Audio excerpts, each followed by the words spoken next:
Bien, salut à tous, là je me situe donc dans la cabine de la moissonneuse. Là je vais intervenir dessus pour une petite réparation, vous l'avez vu dans le titre, il y a un problème d'indicateur de niveau de carburant, de fuel dans le réservoir. Donc ici en cabine, la jauge elle est ici. Là vous voyez, vous avez vu quand j'ai mis le contact, eh bien le niveau est au minimum. Alors qu'il y a un petit peu de fuel dans le réservoir. Donc on a un défaut d'affichage. Lorsque l'on a fait l'opération de montage du moteur pendant l'hiver, que je vous ai fait voir au mois de décembre, mon mécanicien a détecté que la panne se trouvait à la jauge et au capteur de niveau dans le réservoir. Ça pourrait aussi venir ici de cet indicateur. Là il n'y a pas trop de carburant, je vais pouvoir faire cette opération sans vider pour autant le réservoir. Tout ça, ça se situe à l'arrière.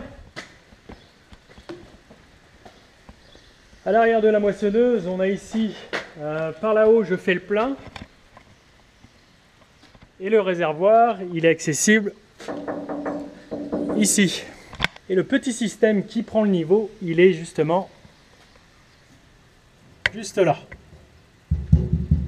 Voilà. On a l'électricité qui arrive. Donc là, je vais nettoyer tout ça et puis démonter, mais là voilà, il y a à peu près juste ça de fuel, le fuel à ce niveau là, donc je vais pouvoir démonter tout ça tranquillement et c'est plutôt bien accessible.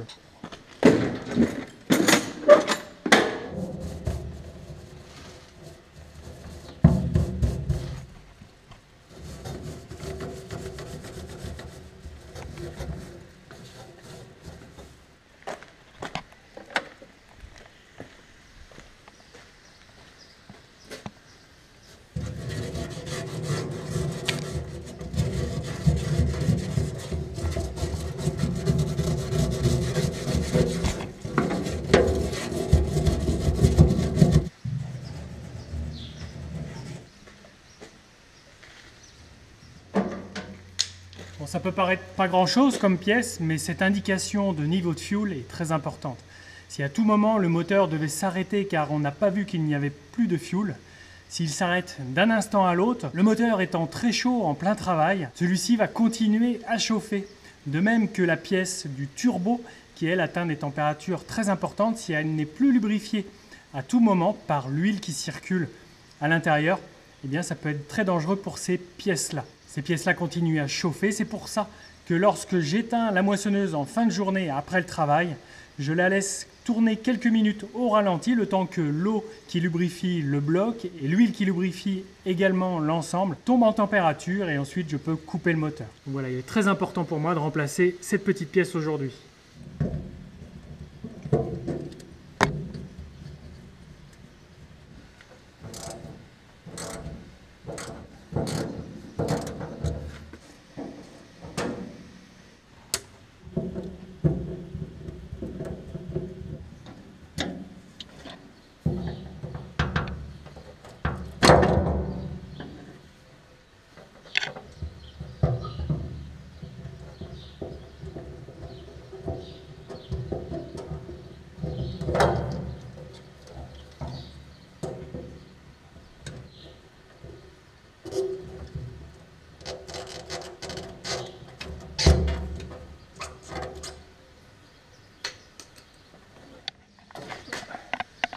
Et voilà.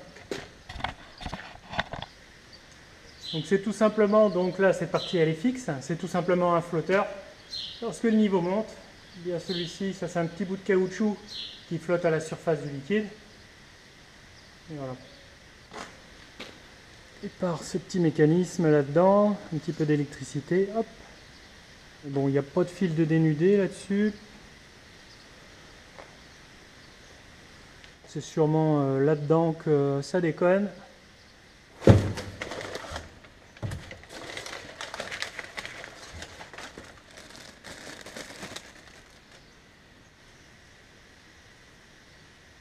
Je sens une petite résistance quand j'actionne le mécanisme, que sur l'autre, il n'y a pas du tout. Cette résistance va venir en fait ici sur ces petits crans, ces petits arcs de cercle. Il y a une petite patte qui vient frotter dessus. Je pense que c'est ça qui est défectueux sur l'autre, car je ne sens pas la résistance sur le vieux. Là, allez, remontage. Avant de remonter, je vais décaper le support car il y avait un petit peu de pâte joint qui a séché. Puis du coup, pour épouser le nouveau capteur, il faut que j'enlève l'ancienne et en rajouter ensuite de la nouvelle avec ici ce petit tube comme un tube à dentifrice avec de la pâte joint universelle souple. Là, elle est plus ou moins molle et puis elle va durcir avec le temps et épouser exactement le support et la pièce.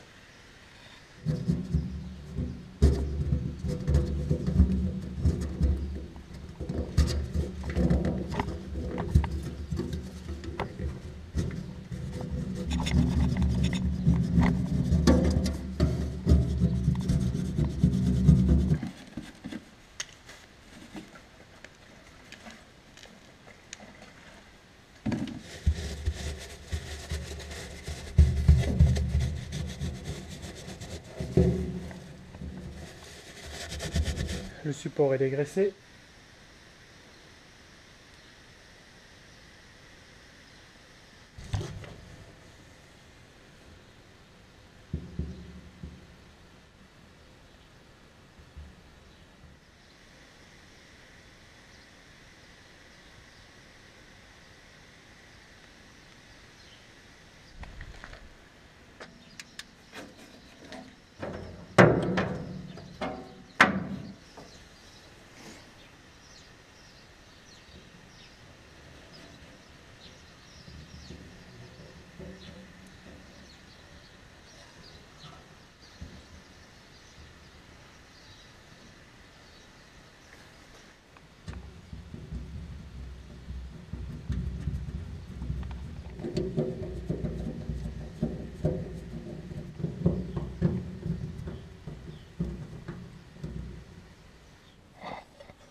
Voilà, les branchements sont faits. Je ne vais pas remplir le réservoir tout de suite. Je vais attendre plusieurs jours. Puis j'en ai pas besoin tout de suite de la moissonneuse. Et je redonnerai là aussi un petit coup de tournevis pour continuer à rapprocher les deux pièces. Et direction en cabine pour voir si la jauge fonctionne un petit peu.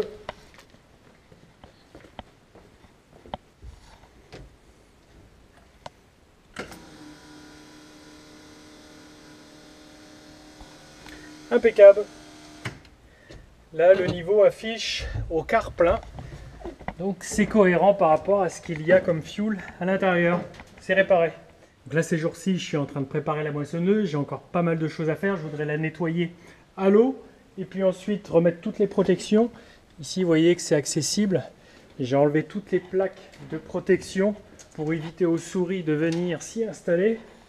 Là, ici, normalement, il y a une plaque de protection. Si je les laissais pendant l'hiver, elles installeraient leur nid. Dans la cabine, c'est déjà arrivé d'en avoir. Surtout, elles s'installent dans les sièges qui sont pleins de mousse. Il faut absolument surveiller ça parce que, en plus des mousses, elles attaquent aussi tous les faisceaux électriques.